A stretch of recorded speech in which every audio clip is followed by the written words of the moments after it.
Saúde a igreja com a graça e a paz do Senhor. Amém. Vamos orar pelos dízimos e as ofertas. Amém? Amém. Oremos. Pai, no nome do Senhor Jesus, te louvamos e te agradecemos pelas ofertas, pelos dízimos. Vem abençoando o teu povo, Senhor. Em nome do Senhor Jesus. Amém. Glória a Deus. Mais um domingo, mais um culto ao Senhor. Eu gostaria que a amada igreja, mais uma vez, se colocasse de pé para nós lermos a santa palavra do Senhor. Eu gostaria que a igreja abrisse no capítulo 15 do Evangelho de João.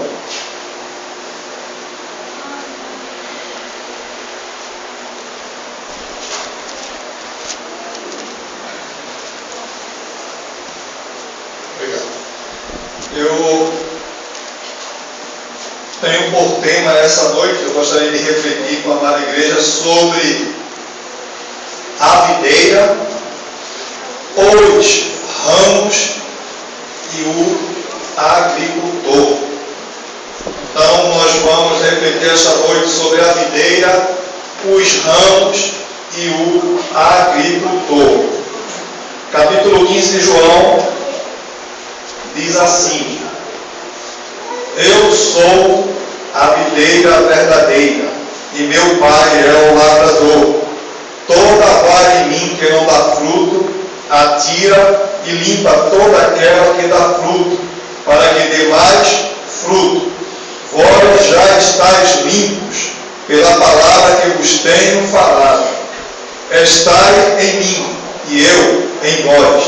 Como a vara de si mesma não pode dar fruto, se não estiver na videira, assim também vós, se não estiverdes em mim. Eu sou a videira, vós as varas. Quem está em mim e eu nele, este dá muito fruto, porque sem mim nada podereis fazer. Se alguém não estiver em mim, será lançado fora, como a vara, e secará, e os colhem e lançam no fogo e ardem. Se vós estiverdes em mim, e as minhas palavras estiverem em vós, pedireis tudo o que quiserdes, e vos será feito. Nisto é glorificado meu Pai, que deis muito fruto, e assim sereis meus discípulos. Amém? Amém. A igreja pode se assentar.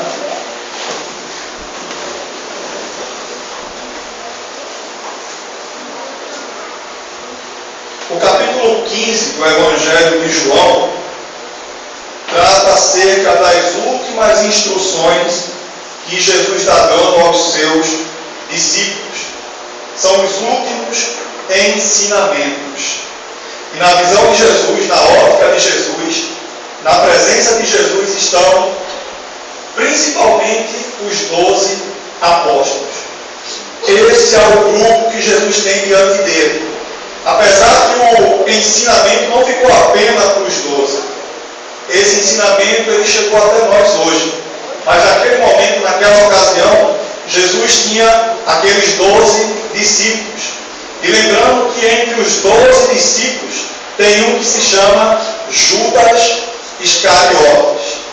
Então, ele está na visão de Jesus, ele está diante de Jesus. Jesus tem em vista o próprio discípulo chamado Judas Iscariotes. É interessante, irmãos, que Jesus começa o texto declarando que eu sou a videira verdadeira. Isso é interessante, porque por duas vezes ele se chama de eu sou a videira, mas em uma delas ele determina que videira é essa. Ele vai dizer que eu sou a videira verdadeira. É interessante a gente notar que esta é a última das 7 afirmações que Jesus faz a respeito de si mesmo com o eu sou no Evangelho de João. Essa aqui é a última. Se você ler o Evangelho de João, em João, no capítulo 6, no versículo 35, Jesus vai dizer: eu sou o pão da vida. No capítulo 8, no versículo 12, ele vai dizer: eu sou a luz do mundo. No capítulo 10, versos 7 e 9, ele vai declarar: eu sou a porta das ovelhas. No capítulo 10, no versículo 11, ele vai dizer: eu sou o bom pastor. No capítulo 11, versículo 25, ele vai dizer: eu sou a ressurreição e a vida. No capítulo 14, no versículo 6, ele declara: eu sou o caminho, a verdade e a vida. E agora, no capítulo 15, ele diz: eu sou a videira verdadeira. O que é que Jesus estava querendo dizer com isso? O que é que Jesus estava querendo ensinar com isso? Ora, para aqueles que estão sedentos, famintos, ele é o pão da vida. Para aqueles que estão em trevas, ele é a luz do mundo. Para aqueles que estão perdidos, ele é o caminho, a verdade e a vida. Para aqueles que estão mortos em pecado, mortos espiritualmente, ele é a ressurreição da vida. Então, Jesus é a porta, Jesus é o pão, Jesus é a luz, Jesus é a ressurreição, Jesus é o caminho que conduz ao céu. É isso que ele estava querendo dizer. Quando ele diz: eu sou a videira verdadeira, ele está querendo dizer que em oposição àquilo que é falso ou fingido. Então, em relação ou em oposição àquilo que é falso, àquilo que é fingido, ele é verdadeiro. Sabe o que isso quer dizer para mim e para você? Que quando a gente perder a confiança no Estado, que quando a gente perder a confiança no governo, que quando a gente perder a confiança nas autoridades, que quando você perder a confiança no pai, na mãe, no irmão, no marido, na esposa, que quando você perder a confiança em qualquer pessoa na face da terra, creia em Deus. Confie em Deus, que Ele é a pessoa verdadeira. Glória a Deus. É isso que ele está falando. Olha, se a tua confiança se abater, se a tua confiança falhar, se acabar a esperança, se acabar a fé, creia em Deus, porque Deus é a pessoa verdadeira. Não tem fingimento, não tem falha com Ele. Você pode ir a Ele, pode chamar por Ele, pode orar por Ele, porque Ele é fiel. Então é isso que Jesus está dizendo para os seus discípulos. É isso que Ele está falando para mim e para você essa noite. Ele, em relação a tudo que é falso, em relação a tudo que é fingido, eu sou verdadeiro. E é interessante ele falar isso, porque Jesus sabia que quando ele partisse para o Pai, quando ele fosse para os céus, iam surgir novas videiras. Iam surgir não apenas novas videiras, iam aparecer muitas videiras. Mas ele declara, dessas que vão aparecer, dessas muito mais que vão aparecer, eu sou a verdadeira. Não tem outra, só sou eu. Tem outra. Eu sou a verdadeira. Então, hoje a gente tem visto quantas videiras têm aparecido aí no mundo. Quantas videiras dizem: eu sou a verdadeira. Mas são falsos profetas, falsos discípulos, falsos líderes. Mas em Jesus nós temos a verdade. Em Jesus você tem segurança. Em Jesus você tem um solo firme, um solo firme. Jesus é a rocha. Porque Ele é a verdade. Então era isso. Essa mensagem estava clara para os discípulos, inclusive para Judas. Era um tiro de misericórdia que o Senhor estava falando para ele. Eu sou a videira verdadeira.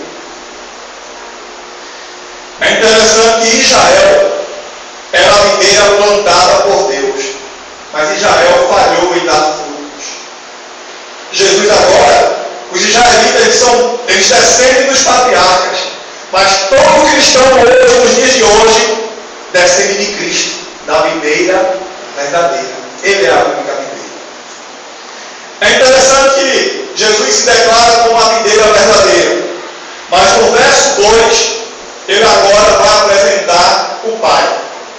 Ele vai dizer: eu sou a videira verdadeira e meu Pai é o agricultor. Ou em outras versões é o lavrador.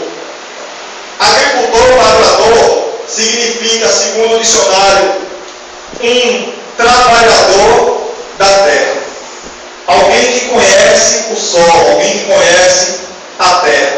Mas é interessante que Jesus chama Deus de Pai. Mas Jesus, o jeito, não sei se você percebe quando lê, Jesus, quando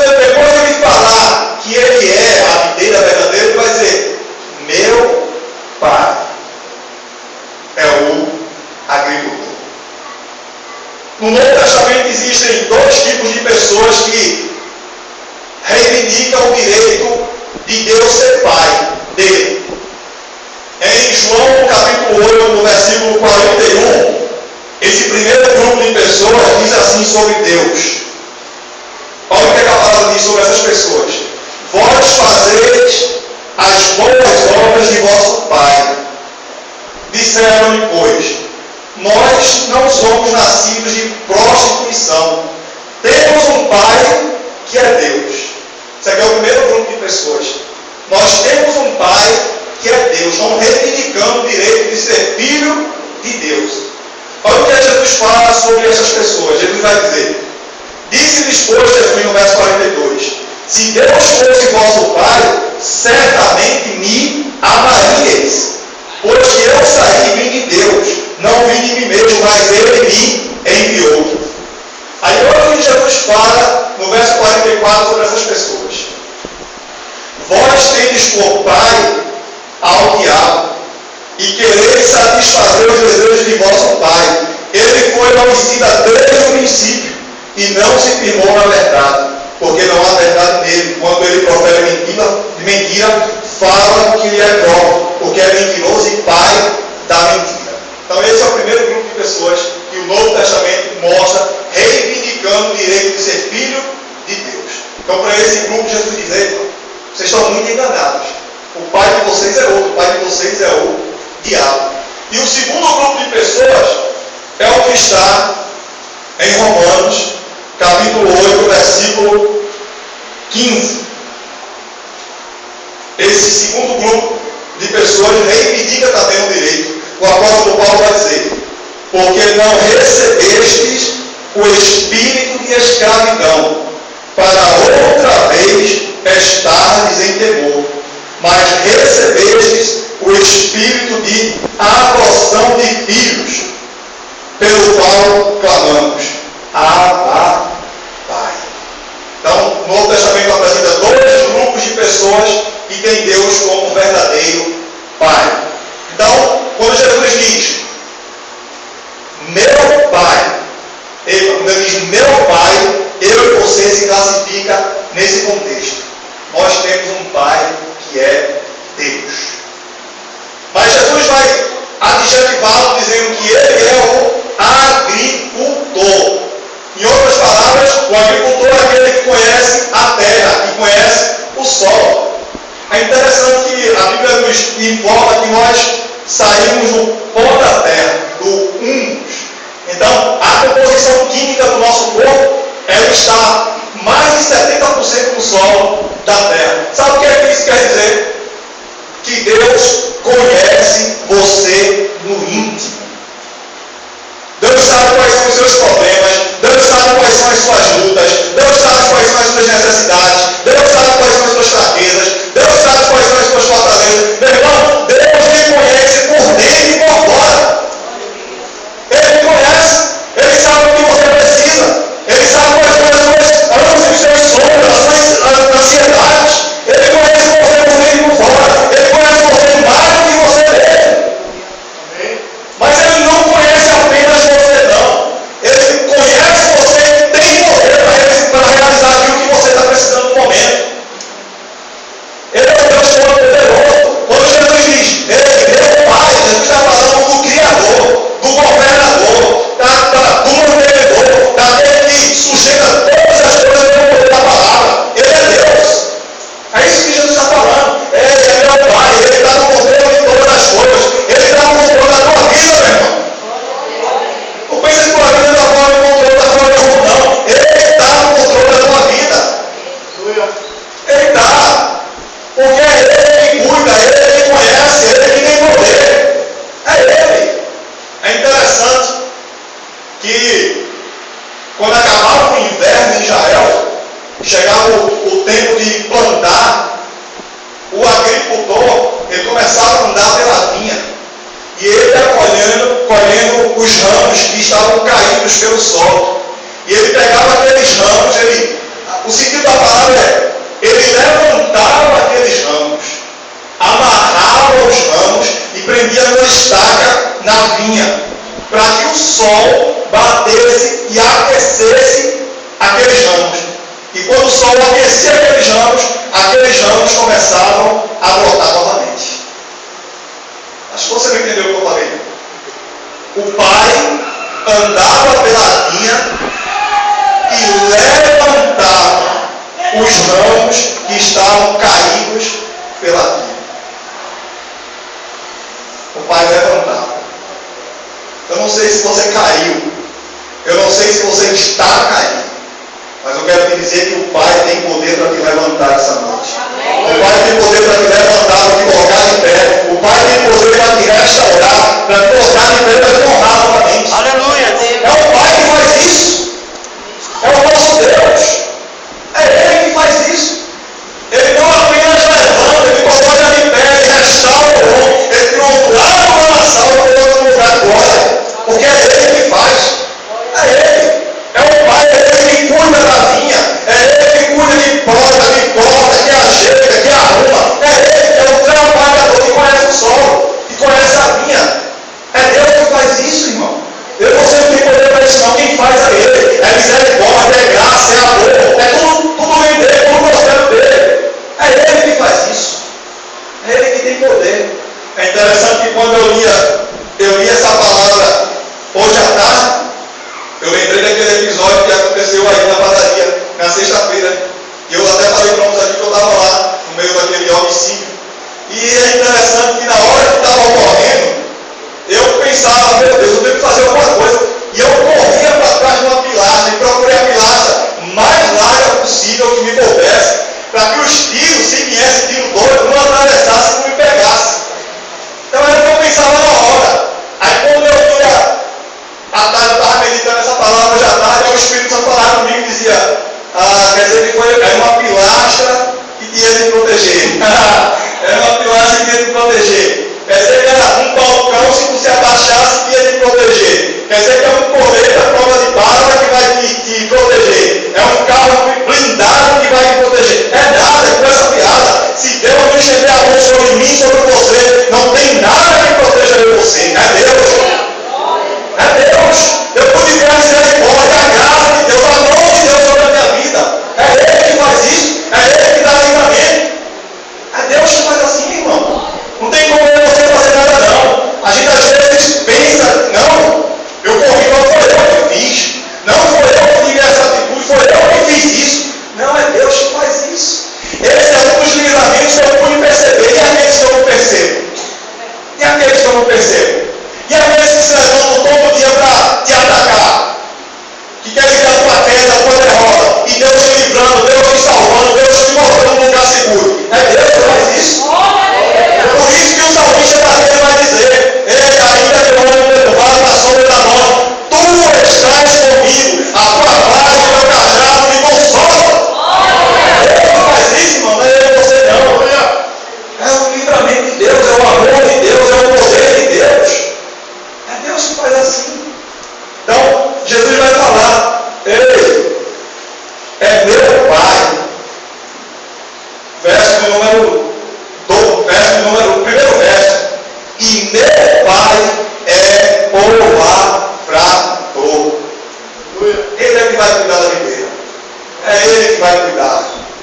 É Ele que vai limpar. É Ele que vai derramar água. É Ele que vai podar, que vai cortar. Tudo é Ele. Em terceiro lugar, nós temos agora os ramos. A Bíblia traduz no versículo aqui de número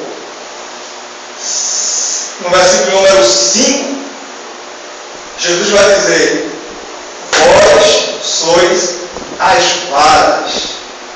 As varas. As varas dão um sentido de que é algo grande, né? De que é algo forte, de que é algo que a gente possa se pendurar. Só que, irmão, a gente está falando de uma videira, uma vinha. Então, as varas aqui são nada mais, nada menos que galhos. Broto. São galhos que se quebram facilmente. Esse é o melhor termo. Galhos que se quebram facilmente. E Jesus está dizendo que eu e você somos esses galhos. A gente se quebra facilmente. A gente se quebra com um olhar meio firme. A gente se quebra com uma palavrinha que o irmão dá sem pensar. A gente se quebra com a opinião de um irmão, de uma irmã. A gente se quebra com a bronca, com a disciplina. A gente se quebra muito fácil, meu irmão. Com qualquer coisinha a gente está se quebrando. E tem gente que fica só o caquinho mesmo. Tem alguns vasos que até aguentam um tranco a mais. Mas a verdade é que a gente é muito frágil. E é o que Jesus está dizendo: ei, não pense que vocês são muita coisa, não. Não pense que vocês são muito fortes, não. Vocês são galinhos que se quebram facilmente. O que a gente precisa entender agora é a posição desses galhos. Esses galhos, Jesus está dizendo para os discípulos que eles precisam estar no tronco. E Jesus, nos 8 versículos que eu li aqui, por mais de 3 vezes, Jesus mostra a posição dos galhos. Os galhos devem estar no tronco. Tem que estar no tronco. Porque é no tronco que eles vão absorver o alimento que vai dar vida a eles. É no tronco que eles vão ser purificados, vão ser limpos. Eles não são limpos fora do tronco, não. Eles são limpos no tronco. Porque no verso 2, o agricultor aspira e limpa. É no tronco que Jesus vai fazer a obra. É no tronco que Jesus santifica, que Jesus purifica. É no tronco. O galho tem que estar no tronco. Se ele sair do tronco, a primeira coisa que acontece é ele morre. Então, a posição que eu e você deve estar é no tronco, que é Jesus. É nele. Mas é interessante que nesta videira, Jesus mostra que existem 2 tipos de galho. O primeiro galho é aquele que produz fruto. É o primeiro tipo de galho, ele produz fruto. Não é um galho que vive só de aparência. Não é um galho que vive só de uma confissão vazia, falsa. Não. Esse galho que Jesus está falando é um galho que ele é genuíno, que ele é verdadeiro. Jesus está falando de salvação. Esses galhos são aqueles que foram alcançados verdadeiramente. Que eles não dependem da aparência. Eles não dependem de uma roupa, eles não dependem de um linguagem, eles dependem exclusivamente do tronco. O segundo tipo de galho é justamente os galhos que não dão frutos. Eu falei no início que, quando você lê esse texto, pense que Jesus está falando primeiramente para os 12. E entre eles está Judas, aquele que seria o traidor. Então, como Jesus está dizendo: olha, vocês têm que estar em mim, que sou o verdadeiro. Se vocês estiverem em mim, vocês vão crescer, vocês vão dar fruto. Se vocês não estiverem em mim, vocês vão morrer. Gente, Judas está lá no meio. Judas é o representante daqueles que sentam, andam, se vestem, comem, mas não querem saber verdadeiramente do Senhor. Judas é aquele que tem confiança, ou que demonstra algum tipo de confiança, melhor dizendo. É aquele que pode assumir até um tipo de cargo, mas no final, lá no final, ele não quer saber da verdade. Ele não aceita, ele não quer.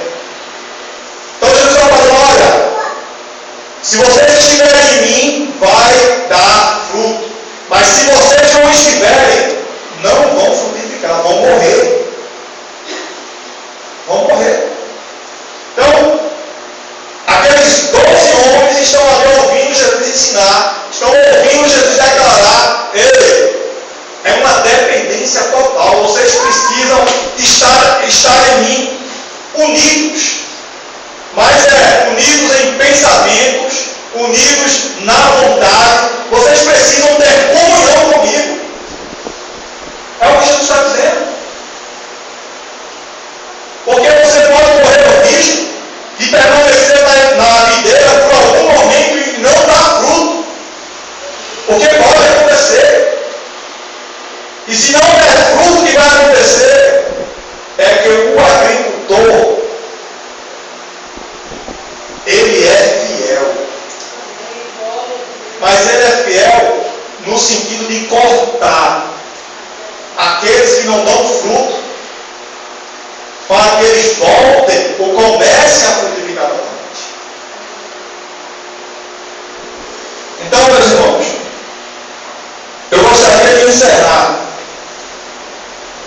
dizendo que o ensino final de Jesus nesse texto, o propósito,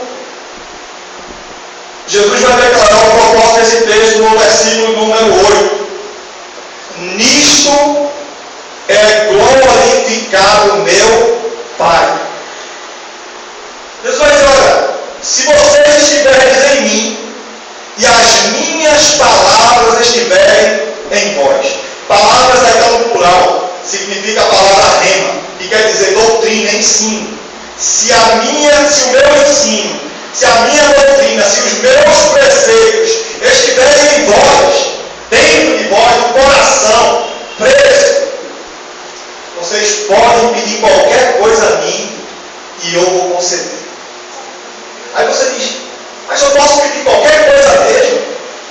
Você pode pedir qualquer coisa, desde que a palavra do Senhor esteja aí em você.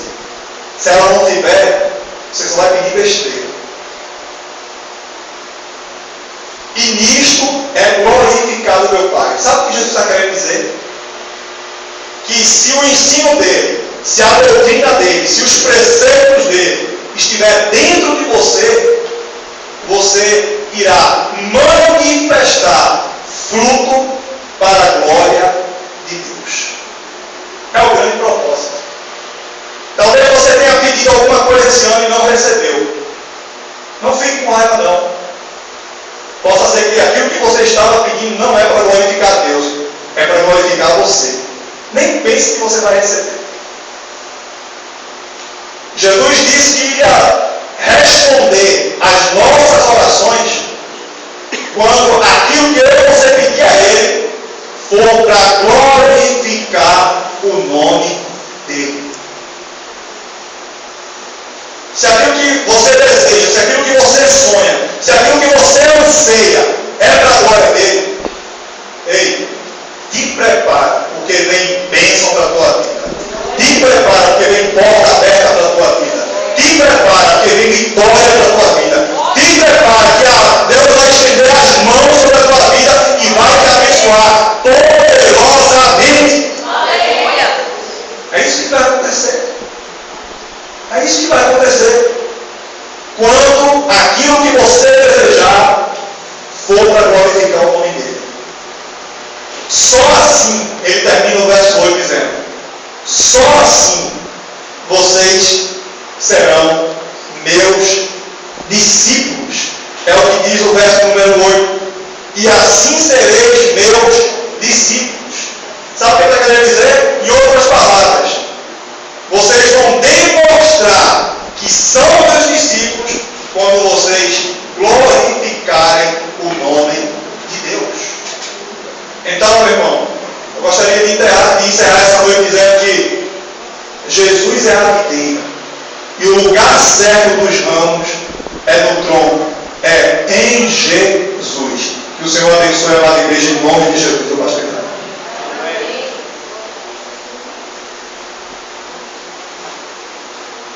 Sem mim, nada podeis fazer, diz o Senhor Jesus. Amém?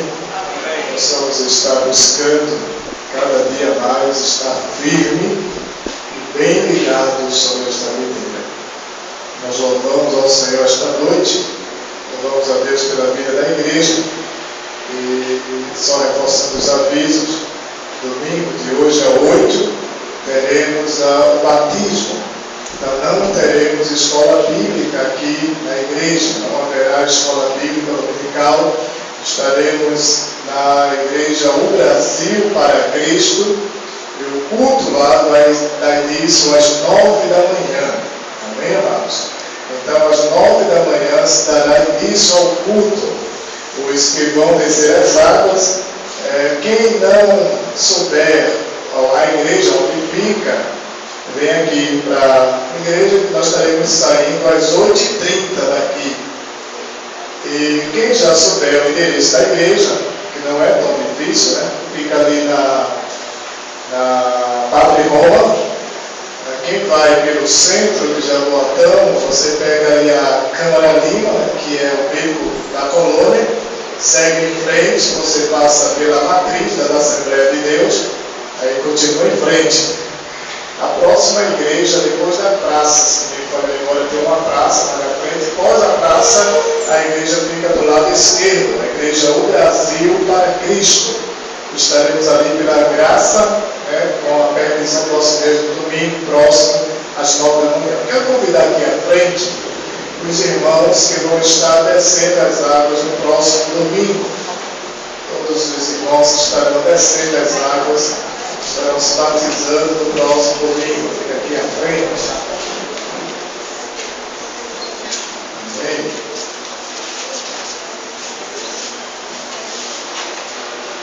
Glória a Deus. Então são esse grupo de irmãos e irmãs que estarão sendo batizados no próximo domingo, às 9 horas da manhã. É o culto, né? A gente vai iniciar o culto e estaremos ali. Certo? Nós vamos orar pela vida dos nossos irmãos, agradecendo a Deus. Sexta-feira, esses irmãos vão estar aqui dando a profissão de fé de cada um aqui. Estaremos tomando a profissão de fé desses nossos irmãos na próxima sexta-feira. Então a igreja está convidada a estar aqui na sexta-feira, no culto, em que estaremos tomando a profissão de fé dos nossos irmãos. Amém? Então os irmãos estejam orando por este grupo cada vez mais, que Deus continue fazendo crescer em estatura e em graça diante dele. Também queremos avisar que amanhã terá a confraternização. Amanhã já, né? Nem passou tempo. Amanhã é a confraternização das mulheres. É isso? Então amanhã as irmãs, às 19h30, estarão aqui com a confraternização.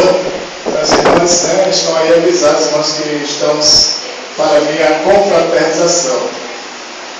Terça-feira haverá ensaio